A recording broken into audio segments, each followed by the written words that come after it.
Welcome to the Solid Signal video podcast for the week of March 18th, 2024. You know, a couple of weeks ago, I said that I would love to have some guests on our podcast. And our first guest, this is the first time we've ever actually had anybody live on the podcast. And I want to introduce you to Dr. Nilay Shah. Dr. Nilay Shah is the medical director for several neurology programs and clinics in New Jersey and New York. He's the founding member of the BrainPack Board of the American Academy of Neurology. He serves as a member of the board of directors for the New York State Neurologic Society. And honestly, I could go on and on with his resume. But why is he here? Because I've known Nilay for a long time. And truth is, you will not find somebody who is more of an early adopter than Dr. Nilay Shah. Dr. Shah, Nilay, welcome to the podcast. Thanks for being our first guest. Really a pleasure and an honor. Thank you so much for having me here today. So I know that you've been playing around with tech for about as long as I have. What has been, if you think about it, your favorite experience with technology? I think part of it is the community around it. Like as an early adopter, I remember camping out for the first iPhone and the first Palm Pilots and having that excitement, not just of a new gadget, but of opening up a new world, basically, with technology that, you know, is new to us, new to play with, and opens up communications possibilities and all of that with other people that are just as excited. That to me is part of it. And when you say camping out, you mean you actually stayed overnight in a line to get an iPhone? You were that guy? I got up at 4 a.m. and I was far enough up front. I happened to go to a small town in upstate New York for that first iPhone. And by 4 a.m, I was number 4 in line. When they opened the doors, they were taking in 4 people at a time. So I was in that first batch. And luckily, by whatever, you know, good luck, etc., I had really good credit. I had good scores. I had pre-checked everything. So I was the first one out the door with my new iPhone. And the news crews were there, and a friend was visiting from out of town and ran up to me and gave me a big hug as I'm triumphantly holding the iPhone. And it was quite a spectacle, to say the least. And I know you, since then, you probably had about 15 of them. What was your favorite iPhone? Yeah, I mean, I'm 5'3". I'm not a tall guy. My pockets are small. And for me, the latest generation of, I think it was iPhone 12 or 13 mini phones that had come out were wonderful to hold, along with, you know, decent camera technology and all the bells and whistles. Currently, I, you know, do have the iPhone 15 Pro. And overall, as I do get older, my eyes like the bigger text on the phones. But from a size perspective and, you know, just carrying it around, if it were just a smidge smaller, I would be so much more comfortable with it. When you talk about the iPhone 15 and pretty much every modern cell phone today, the thing that always comes back to me is the gigantic camera bump. Do you think that we're ever going to be able to get away from a camera bump, not just from a technological standpoint, but also, I think, from the point of view of, you know, people look for it. People think, oh, if I've got a big camera bump, it must mean I've got a great camera. Do you think that's ever going to change? It's a good question. I think it's been instilled into our psyche that, you know, having that is a good thing now, as opposed to it being annoying and, you know, now it doesn't sit flat on the table or anything like that. I think we've been tricked into realizing or believing that having a camera bump means we're better off. From the perspective of, you know, where the future holds, you know, I think the technology will easily improve to the point where we won't need that bump anymore in future models, because they can take away that extra space or add to it with more battery or something like that. But having that bump, I think we've been basically conditioned into believing it's a good thing. I hear the Vision Pro was not exactly what you expected. It was and it wasn't. I went into the store for the demo saying I'm not going to buy this, but in all honesty, it is a spectacular device in certain ways. The immersive visual effects and audio are so good that I really had a great time within the device. Some people say if you spend time in it, you can get nauseous or sick or a headache. I was lucky. I didn't feel any negative side effects to that end. And even when I reluctantly brought it home and my wife's jaw dropped, like, you didn't buy it. And I'm like, I did. I did. And I came home with it and I sat with it on me for, 3 hours at a stretch. It was amazing. I had a blast going through and enjoying media. However, I don't have time to just watch TV shows and movie and, YouTubes all day long. The experience for those events was fantastic. But beyond that, at least at this point, I couldn't justify it because I couldn't get much work done on it. From a productivity perspective, having a big screen and then, using my Bluetooth keyboard, I could do stuff. I could work in Microsoft Word and stuff. But part of the problem is Apple's file management system on iOS just doesn't cut it for me. If you use a Macintosh computer or a PC, you know how to save your files and copy them and paste them. But with the iPad and the iPhone and then the Vision Pro, they're using this Files app and a folder. And I couldn't really work around it with the structure of files and how I manage documents, whether it's logging into patient charts or other such things. And so for me, I could not get work done on it. And for that reason, I had to give up the device very sadly. I know that Apple has been pushing a lot more productivity toward the iPad, and now toward the Vision Pro. What's it going to take for you to maybe pick up the next generation? Tell me, if they did X thing, that you'd actually buy another one. I mean, from the perspective of how it actually works, it's brilliant. Like within minutes, using your eyes and just the little clicky motion of your fingers, navigating through the system, they've done a really good job. Very thoughtful, very well laid out, easy to spread monitors around like you're in a fancy movie in the future, and have your tickers running here for this and your emails and your messages. From that perspective, it was fantastic.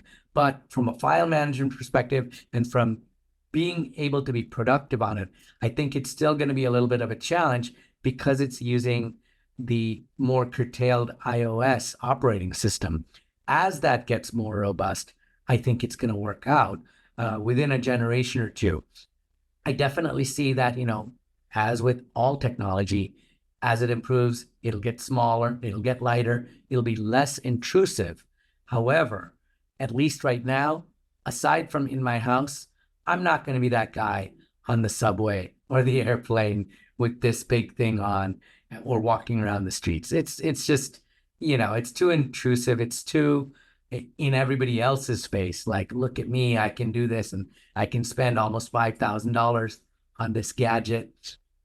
It will get smaller. And as they fix the apps and improve upon the operating system, I'm pretty sure that more and more people will dive into it. And I'll get it again, just because the multimedia experience was so phenomenal. So let's move on to just kind of gadgets in general. Thinking back about 20 years when you and I were much younger men, a gadget was a physical thing and you had a bag full of them. You maybe had a camera, maybe you had a PDA, maybe a decent cell phone at the time. Well, today it's all apps. Is that better, or is it really, do you miss the days when you could actually just pick up a new thing?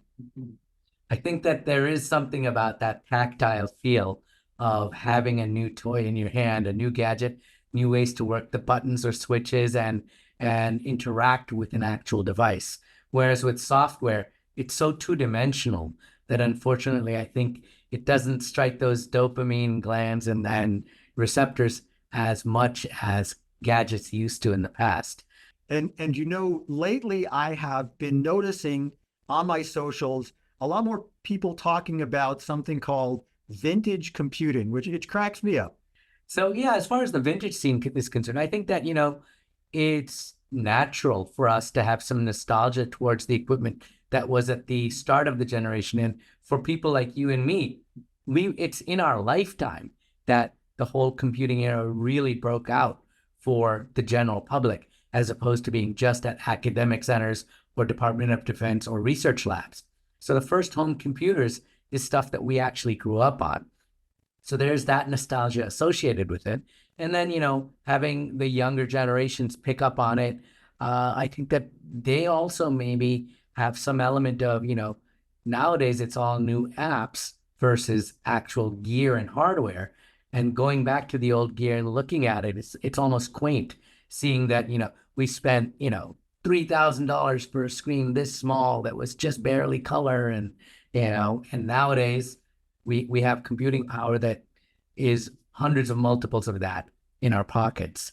I'll twist this a little bit because I have mentioned this a couple of times on the Solid Signal blog. If you write a piece of software today or an app or whatever, you are actually protected in some way, shape, or form for about 95 years, which means that anything that people are doing in the vintage computer scene, chances are there's some element of it being technically illegal. Does that bother you? Do you feel like there's a lot of change that needs to happen? I mean, I think ultimately our lawmakers have to update some of the regulations and rules around copyright. As we know, this year when Mickey Mouse went free and people were going crazy with various memes around that. I think that updating our laws around technology and software and copyright makes sense, especially in the light of technology is improving so quickly that the older software wouldn't even run on hardware from today. And it's not going to necessarily harm or hurt any intellectual property owners. It's not like people are making money still to this day off of software that's 40 years old. And I think that it should be freed up sooner, especially in light of the fact that software generations occur much more rapidly than intellectual property such as art or television or media that we consume. And I know you're familiar with the Internet Archive. I talk about that a lot because I think it's worth saving, but there's a real case where there's a ton of stuff on there that probably the Internet Archive doesn't have the right to store or serve. But yet we all kind of look the other way because it just, we want to see what Microsoft's website looked like in 1997. I know, but it's also an important cultural artifact. I think it's important that I contribute to the Internet Archive. I donate to that.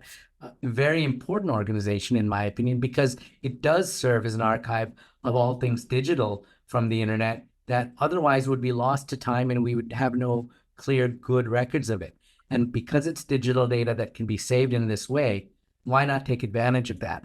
And I think that if any copyright holders, for example, have problems with stuff, as long as it's not actually impinging on their ability to make money in the current market, I think that they should just back off.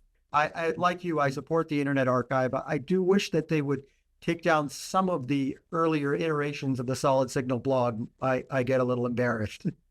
That's fair. That's fair. I see websites I made back in 1994 for my medical school, and I'm like, man, that was crude. And why did I use a blinky tag? And, I get it. I get it. Let's pivot from the past into the future.